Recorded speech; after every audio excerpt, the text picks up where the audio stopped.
ABC News, it's This Week. Here now, co-anchor Martha Raddatz. Good morning and welcome to This Week. 2 weeks since the fall of Kabul, 2 days until the deadline for U.S. troops to withdraw. This morning, the U.S. on high alert. President Biden warning Saturday that another attack on the Kabul airport remains highly likely in the next 24 to 36 hours. And overnight, the U.S. Embassy in Kabul again urging Americans to leave the airport area due to a specific credible threat. It comes at the end of an already desperate and deadly week in Afghanistan. Thursday's suicide bomb attack claiming the lives of more than 170 Afghans, one of the deadliest attacks in the history of the war. And the nation now mourning the loss of 13 U.S. service members, the largest loss of Americans in Afghanistan in more than a decade. Most of them Marines in their 20s. Lance Corporal David Espinoza from Texas, who graduated from high school just 2 years ago, welcoming his first child.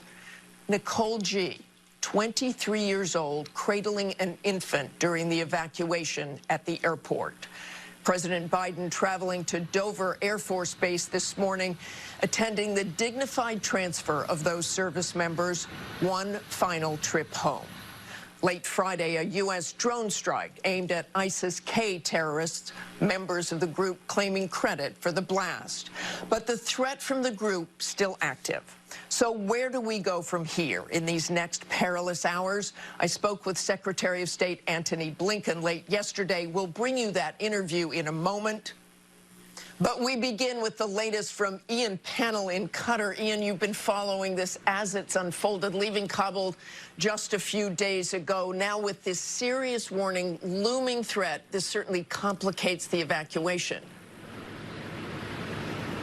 Yeah, I think in many ways we're entering the most difficult, the most dangerous part of this mission as that drawdown gets underway. We're hearing that some people are still being brought in through 2 gates, but we've also heard that the Taliban have taken over the Baron Hotel.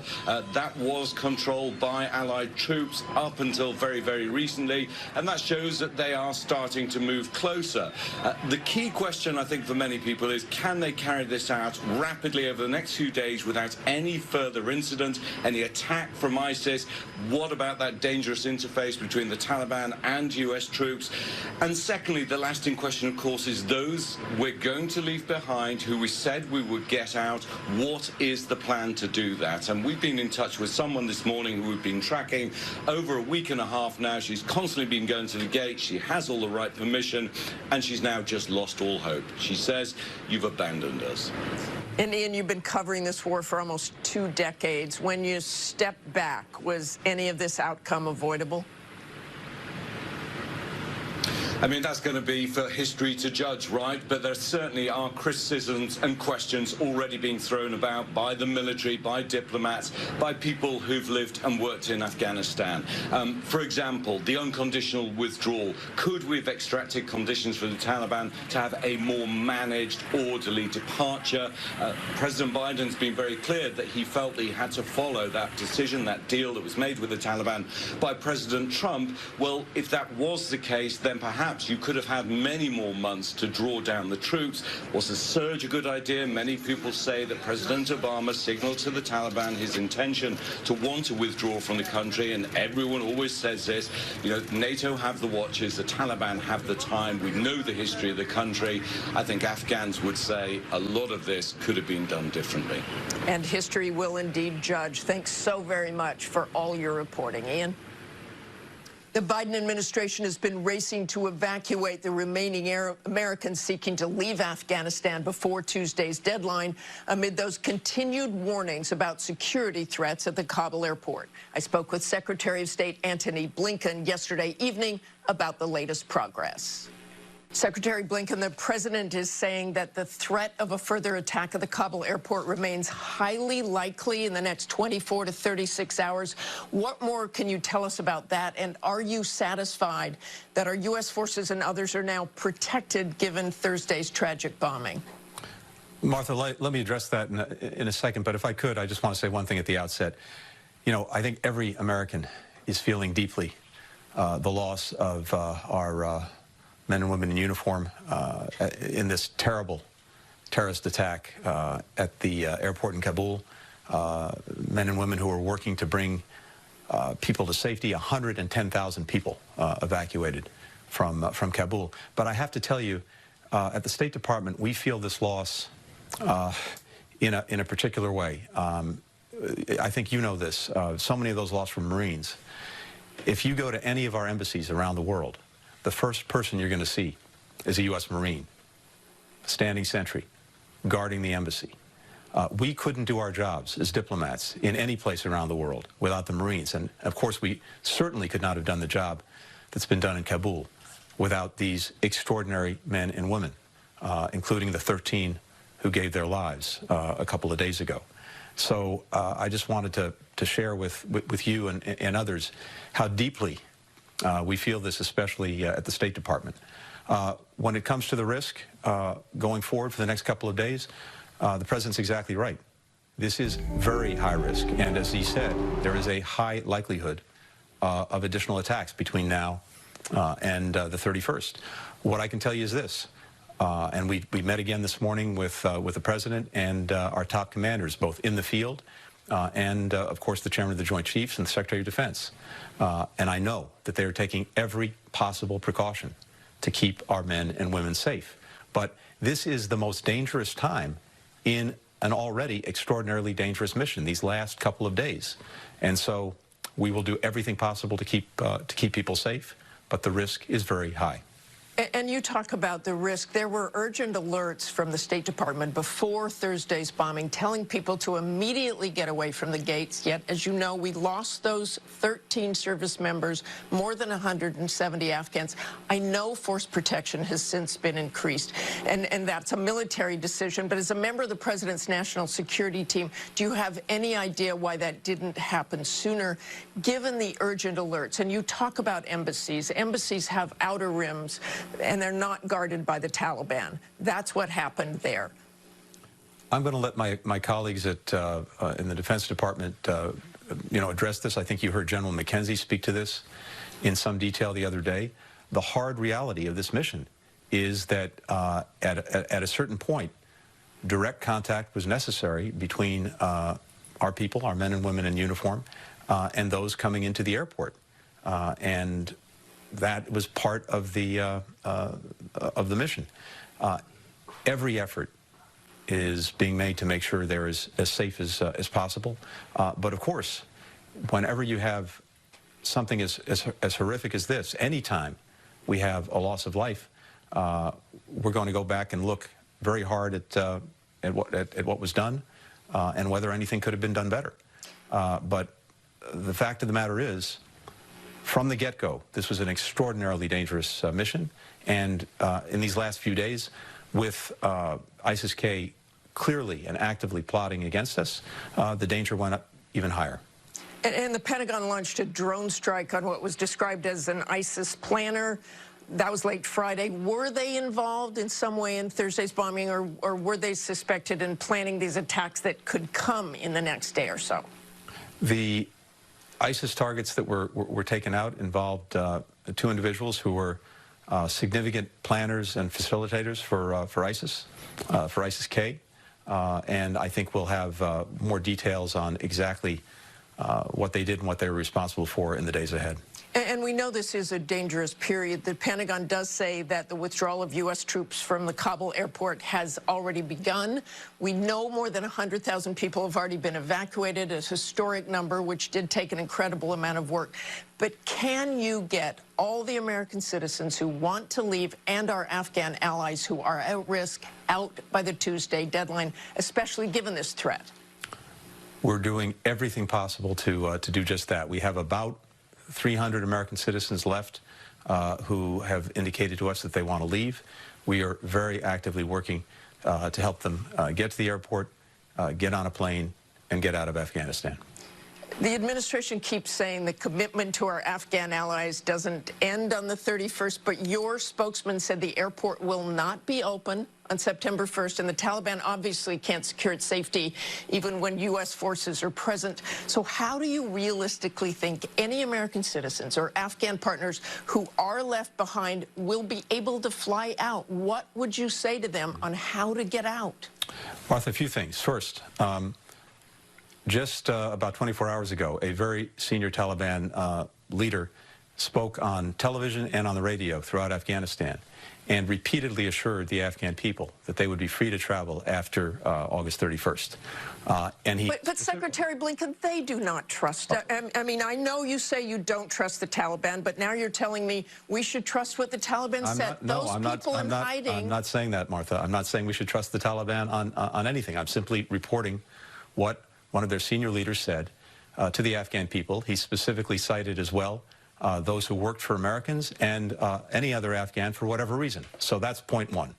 Okay, but I want to go back to that. You're trying to reassure our Afghan allies. They're not reassured. Those interpreters who aren't getting out, they're not reassured by a statement like that. So what more can you tell them to get out? How to get out? Certainly. And Martha, that was just point one. Point two is this. 114 countries have made very clear that it is their expectation that the Taliban will permit freedom of travel going past August 31st. So that is a clear expectation across the entire world, across the entire international community. Third, we have very significant leverage to work with over the weeks and months ahead to incentivize the Taliban to make good on its commitments. Fourth, we've been very actively planning for what would be necessary to keep the airport functioning, either to have it function right immediately after the 31st, or, if necessary, to take the steps required to reopen it in a timely fashion, working with countries in the region who are very interested in helping. The Taliban have a strong interest in having an airport that functions. The Afghan people have a strong interest in an airport that functions. The entire international community has that interest. Finally, while the airport is critical, and we're determined to see that it remains open or that it reopens quickly, there are other ways to leave Afghanistan, including by road, and many countries border Afghanistan. That's a very dangerous trip. Again, if the Taliban is serious about the commitments that it's repeatedly made in public, including nationally across the country, as well as in private, commitments that the international community intends to hold the Taliban to, then we'll find ways to do it. And we, for our part, Martha, are making sure that we have in place all of the necessary tools and means to facilitate the travel for those who seek to leave Afghanistan after August 31st. You will not have an embassy there. What is the likelihood that it will open again, given you won't have U.S. forces there? We're going to have to see exactly what happens in the weeks and months ahead in terms of how the Taliban conducts itself, what the security situation is in the country. But we're going to be very, very actively engaged diplomatically, certainly in the region, and we'll see what the prospects are and possibilities are down the road for being in Afghanistan itself. But we're also working very closely with dozens of countries that are similarly situated, that have a strong interest in making sure that people can continue to have freedom of travel, to leave Afghanistan if they choose. And working in close collaboration with those countries, we're going to find ways to ensure that freedom of travel is meaningful. Okay, we'll hope that all happens. Thanks so much for joining us, Mr. Secretary. Thanks, Martha. Good to be with you. Let's get a response now from Republican Senator Ben Sasse, a member of the Intelligence Committee. Good morning, Senator. I know you called for President Biden to extend the deadline, but you heard Secretary Blinken. They are not moving that deadline, which means there will likely be people left behind. How do you think these Afghans and American citizens will get out? Well, first of all, Martha, that interview was disgusting, and the American people have a right to be livid about it. There is clearly no plan. There has been no plan. Their plan has basically been happy talk. People have died and people are going to die because President Biden decided to rely on happy talk instead of reality. And so they decided to outsource security around the perimeter of the airport to the Taliban. They passed a list of American citizens and America's closest allies, people who fought alongside us. They passed those lists to the Taliban, relying on them, thinking they could trust on them. It was stupid then. It's insane now. And their plan still seems to be, let's rely on the Taliban, because the Taliban cares a lot about what world opinion thinks of them at French restaurants. It was a disgusting revelation of, yet again, no plan. So what do you think we do now? I know we have a lot of unofficial groups. Yeah, so Martha, let's distinguish between among a number of different groups. We have American citizens who are being left behind. We have American green holders who are being left behind. We have Afghan allies who are SIV holders, folks who fought alongside us, drivers, translators, people who actually fought with us. These people are people to whom we made commitments. We have NATO allies who are livid at us. There are some groups, I'm on the Intelligence Committee, as you know, and there are some small ways to try to do things around the margins. But what we need is a commander-in-chief that actually has a big plan and a big way to solve this problem. President Biden has been repeatedly disconnected from reality. He wants happy talk for some political talking point he still wants to execute on, or a fight he's been having with Obama administration alums since 2009. I'm not sure what's driving the happy talk, but I know what the consequences are going to be. The consequences are going to be a return of a Taliban that has been willing to provide safe haven to terrorists in the past, and right now they don't even have the power to make a decision about who they are or aren't going to provide safe haven to. We've got al-Qaeda and al-Qaeda affiliates. We've got the Haqqani network. We've got ISIS-K. We've got Taliban folks themselves who are killers. We have so many different groups who want to turn Afghanistan into the global capital city of jihad, and the administration doesn't have a plan. They've got all this over-the-horizon talk that is laughably shallow. If you actually sit in Intelligence Committee meetings and you hear what over-the-horizon looks like, it is a pittance compared to what we just had on the ground. And Senator, but given that the Taliban said this date was a red line, given that ISIS is now carrying out these horrendous bombings and threatening more violence, wouldn't staying have put our forces more at risk? Joe Biden put our forces at risk by having no plan for how to evacuate. We are absolutely at risk, and we are at risk because the president has been so unbelievably weak. Abandoning Bagram base will be read about in military textbooks for decades as one of the stupidest military blunders ever. And the president has tried to claim that somehow his military advisors were for this. That isn't true. What is true is that the Biden politicals at the White House told the military, we're going to get down to only a couple hundred folks, and then we're going to get down to zero quickly. Therefore, they couldn't defend Bagram, and so we've been relying on the Taliban to provide security around the perimeter of an urban, mostly civilian airport that has a single runway. We have been in a ridiculously untenable position for the sake of evacuating these folks and keeping our word. Americans keep their word. 13 servicemen and women died this week, and our families across this country are in prayer for those families and for the ultimate sacrifice they have made. But they were doing something to make sure that no one was left behind. The commander-in-chief should be doing the same, which is make sure that no one is left behind. Thank you so much for joining us this morning, Senator Sass. The roundtable's next, and later Dr. Fauci on the timeline for those booster shots, plus a live report on Hurricane Ida. Catastrophic damage expected as it intensifies and barrels towards the Gulf Coast. We'll be right back. These American service members who gave their lives, it's an overused word, but it's totally appropriate here, we're heroes. We have some sense, like many of you do, what the families of these brave heroes are feeling today. You get this feeling like you're being sucked into a black hole in the middle of your chest. There's no way out. President Biden's emotional tribute to the fallen service members in Afghanistan.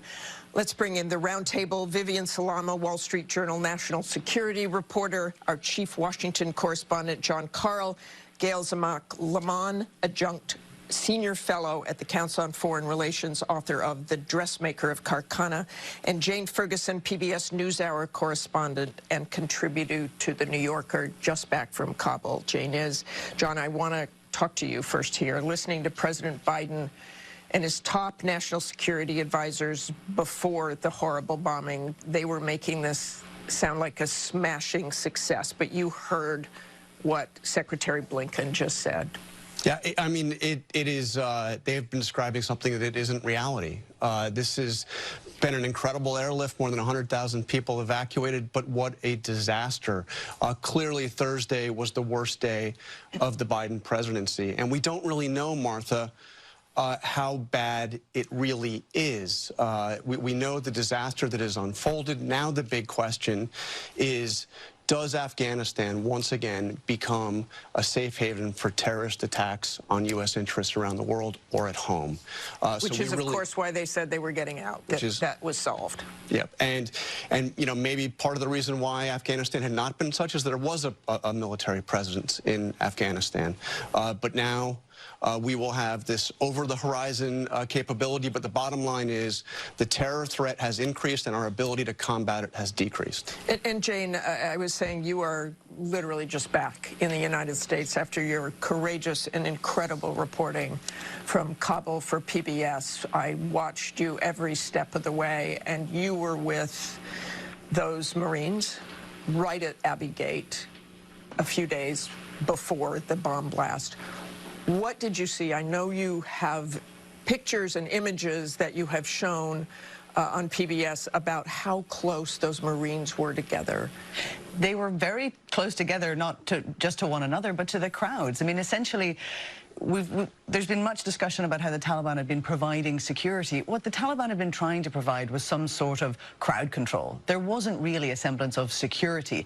People weren't really being checked, and you had, you know, this gate area was essentially into an open road. These are roads around the airport. So you had U.S. Marines, you had other American soldiers, you had British soldiers, soldiers from many different NATO and allied countries standing around next to the Taliban in many cases, and next to thousands and thousands of people. And these people had the ability to walk right up to these soldiers. They were doing that. They were begging them for help and appealing. They were just showing documents. They weren't any pieces of paper that they had, sometimes ID cards that they'd once, you know, worked at a base. They were just desperately trying to prove that they had a right to get into the airport and onto planes. And so because there was that confusion as to what would give people the right to get on the planes, what would qualify them for an SIV, a special immigrant visa, or some sort of way to prove that they had helped with the U.S. war effort, people were showing up with any kinds of pieces of paperwork, little plastic folders filled with IDs, sometimes even just photographs of them with American soldiers, and approaching the soldiers and begging them for help.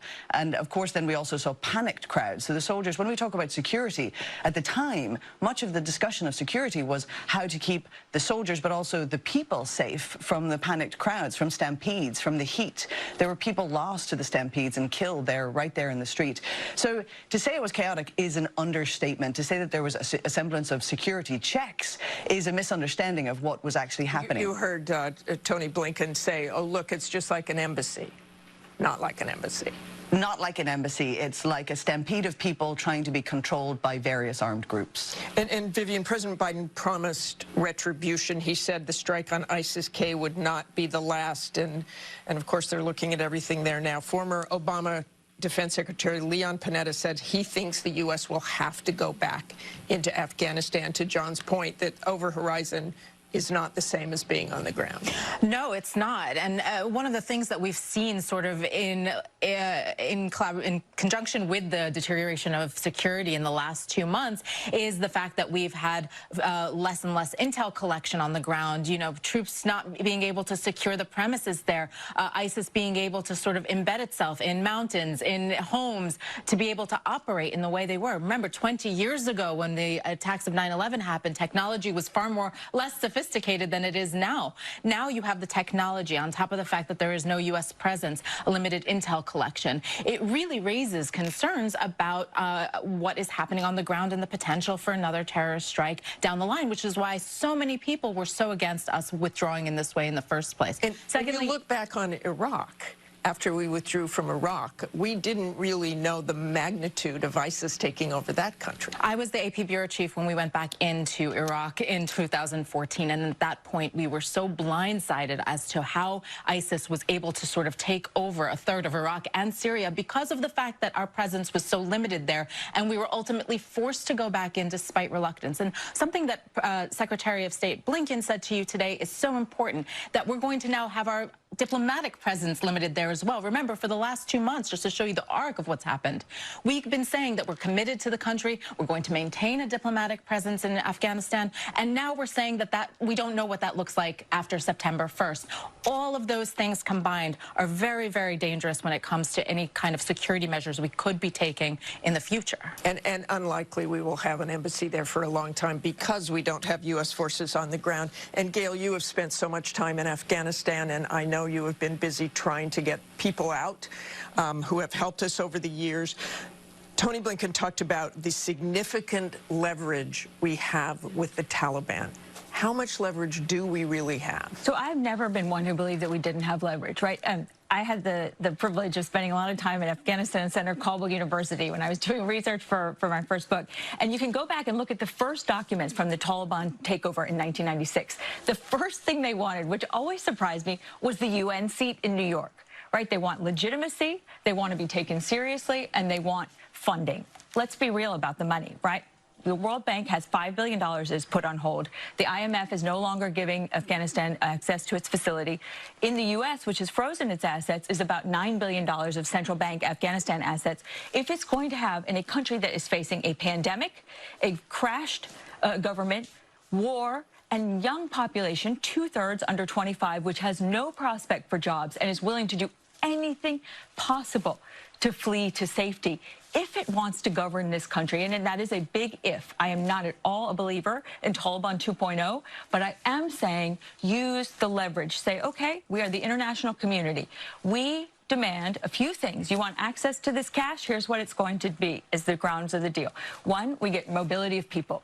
So we create a humanitarian corridor, which the world steps up. If this was an international community, was in Afghanistan for 2 decades. The international community steps up and says, for access to all of this stuff that you want, here's what it requires. One is mobility of people. 2 is not allowing half the population to go invisible and brutalized. And 3rd is that you, keep your commitments on the terrorism front. And I think that I'm not saying that a deal will happen, but I'm saying the outlines of a deal could be pushed forward if people get serious about it. Because, Martha, you have a whole group of young women, an entire generation of young women that's in hiding right now. I know of multiple young people who were part of this country's future who have no idea whether they can, show themselves in public at this point. And they're trying to figure out what comes next. There must be a corridor to allow those to get to safety and to allow the Taliban to say, you know what, we aren't the same. We're taking so much heat from ISIS. ISIS is saying that, so let's see. But that's the future, and that's hope. But Jane, I just want quickly, how will that overland route that Tony Blinken talks about work in the coming days? These people, I've had Marines say to me, they've got 2 days to live. Basically, they have 2 days to live, these people who are trying to get out, and then the Taliban comes in. A real threat. A real threat. The Taliban, we know, have been going door to door in various cities around the country. And a lot of these people that are hiding aren't just in Kabul. No one expected Kabul to fall so quickly. So people didn't have an escape route set up quite so fast. I mean, you have different tiers of people, though, in terms of threat, in terms of the retribution and potential killings. The scenes of chaos that we saw at the airport are significant to everybody who's trying to get out, because many of those people who are most at risk, people who would have been in commandos, people who would have been in the intelligence services, who worked most closely with the Americans, weren't necessarily able to get to the front because they were stuck behind crowds of people who were also trying to get to the front. So there wasn't a prioritizing of people according to risk, and that is going to be something that is going to play out over the next few days. Getting out over land is going to be just as chaotic. You think the scenes at the airport are bad? Wait until we see the border crossings with Pakistan in the coming days as people try to get across that way. And you've got the ability for them to hire smugglers to try to get them over the border illegally. It's going to become increasingly difficult.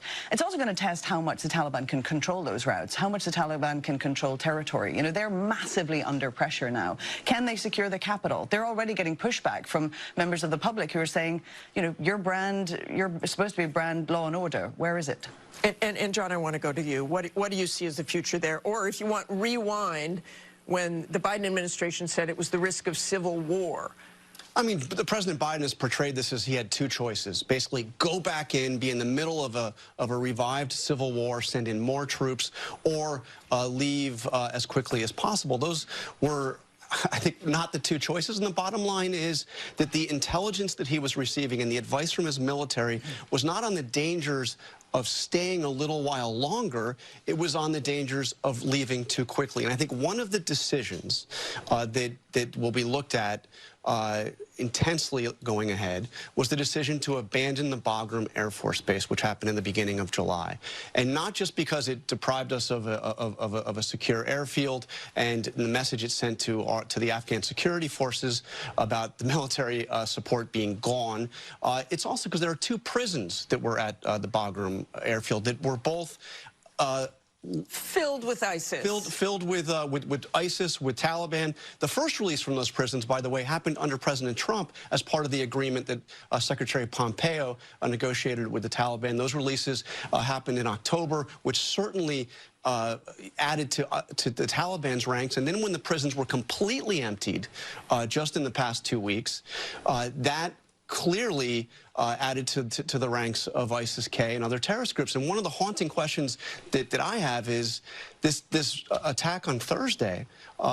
Was anybody who was released from those prisons involved in that attack? And you have to wonder, people who say, oh, the Taliban is not affiliated with ISIS, even though they just left them out. John, I want you quickly to talk about this poll, the political fallout for President Biden. Our new poll with Ipsos shows just 38% of Americans approve of Biden's handling of Afghanistan. 84% say U.S. troops should stay in Afghanistan until all Americans are evacuated. That's not going to happen. And here's the interesting thing about that poll question, the second one you mentioned, 84%. It's consistent. It's one of the only things I have seen for years, a question where Democrats, Republicans, and independents, all over 80%, say exactly the same thing, that we should stay until all Americans are evacuated. As you point out, not going to happen. A really tough thing for President Biden to face. The president says, as Gail pointed out, he will help women and girls. But really, what do you see as their future there?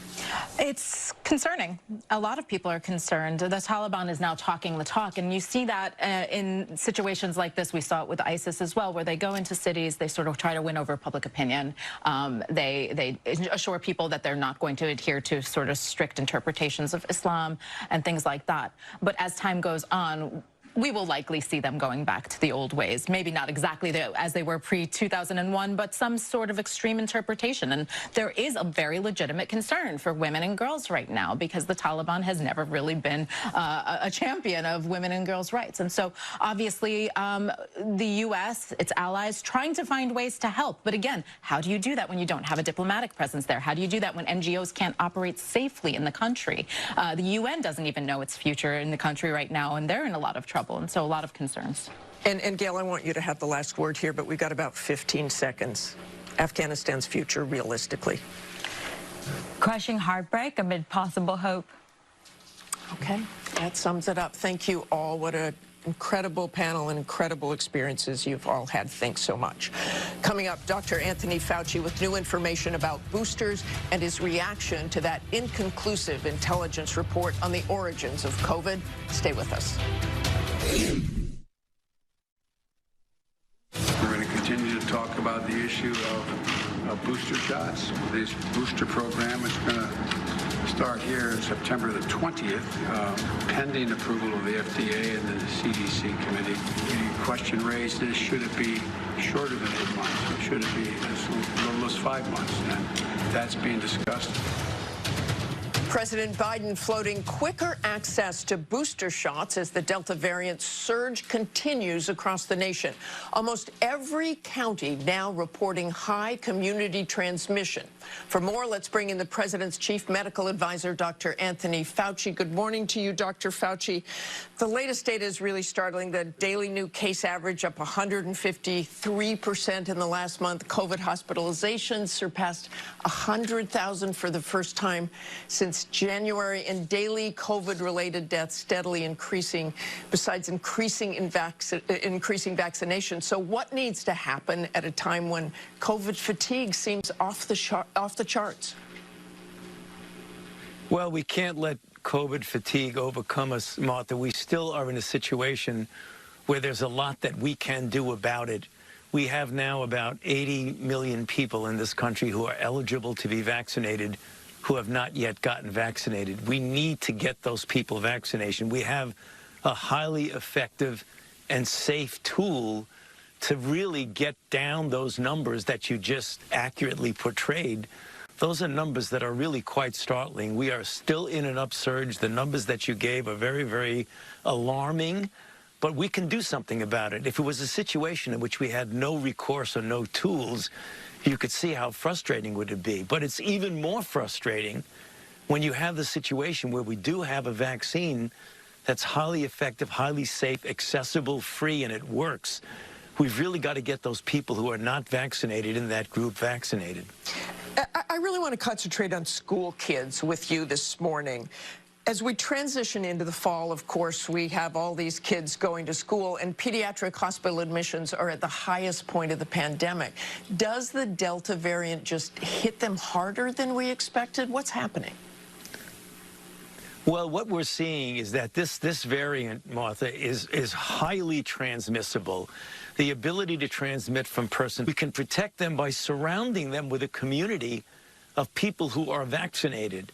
That's how you protect children. And you also do it by complying with the CDC guidelines about masking, particularly masking in school. Even though you have vaccinated teachers and vaccinated personnel, you want to give that extra added level of protection for the children. That's the way we can protect them. And what's the latest timetable for getting vaccine shots for children under 12? Well, right now the data has been collected, and we should have enough data by, I would say, the end of September, middle to end of September, early October, so that those data can then be presented to the FDA to examine for the risk-benefit ratio of safety and effectiveness. So at least they're going to be able to look at the data as we get into the middle and end of September. Hopefully we'll be acting quickly, depending on the data and their assessment of the risk-benefit ratio. And Dr. Fauci, President Biden, you heard him say there that they're looking at whether booster shots should be given sooner than 8 months, perhaps as early as 5 months. What's your recommendation? Well, we're still sticking with the 8 months, Martha. However, as we've said, even in the original statement that came out, we're going to have to go through the standard way of the FDA looking at the data and then the Advisory Committee on Immunization Practices. So although we're sticking with 8, we're remaining flexible that if the data tells us differently, we'll make adjustments accordingly. But for now, we're sticking with the 8. And finally, Dr. Fauci, the intelligence community delivered that review on the origins of coronavirus. It was inconclusive. Will we ever know? You know, I hope so, Martha, because it will help us to avoid this in the future. But we will need the cooperation of Chinese scientists and Chinese public health officials if we're going to do the proper surveillance serologically of people who are infected in China, as well as the animals, being able to assess whether or not animals have viruses that are closely related to SARS-CoV-2. We'll need to do that in China with the cooperation of the Chinese. Well, we'll hope we get that done. Thanks so much for joining us this morning, Dr. Fauci. Up next, we're live from the storm zone as Hurricane Ida prepares to make landfall on the Gulf Coast.